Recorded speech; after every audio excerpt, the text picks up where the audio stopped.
저는 12절에 나의 계명에 순종하여라는 말씀을 붙잡았습니다.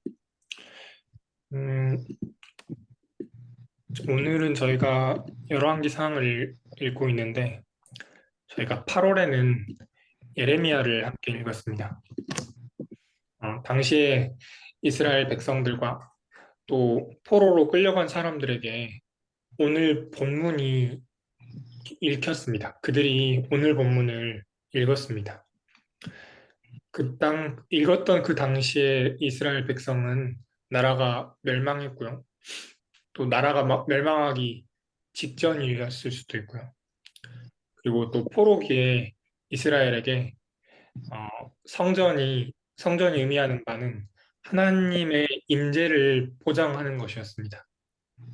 그러니까 망하기 직전 그 당시 이스라엘에게는 성전이 있으면 나라가 망하지 않을 것이라 생각했고 포로기에는 그렇다면 나라가 망한 것을 이해할 수 없었습니다. 왜냐하면 성전이 있었는데도 나라가 망했으니까요.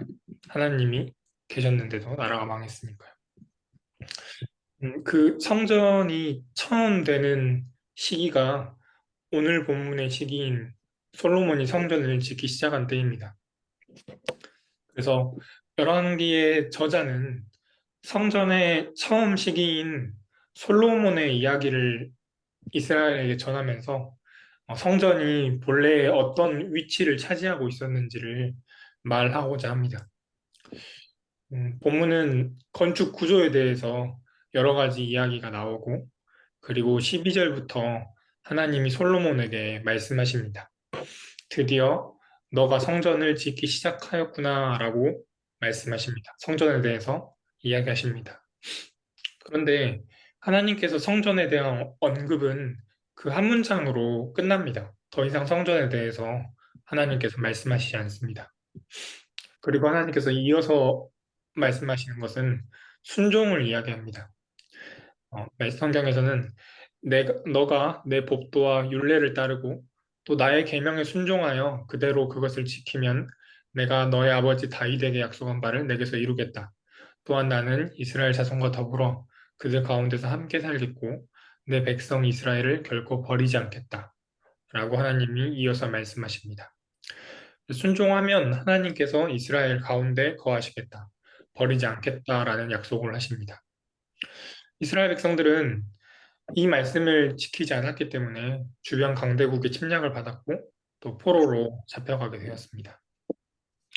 그래서 오늘은 열왕기 저자가 성전 건축 자체가 하나님의 임재를 보장해 주는 것이 아니라 하나님께 순종하면 하나님께서 이스라엘에게 임재하신다고 하신 약속을 포로기로 잡혀간 이스라엘 그리고 나라가 멸망하기 직전의 이스라엘에게 그 약속을 다시 상기시키면서 기억하게 하고 있습니다.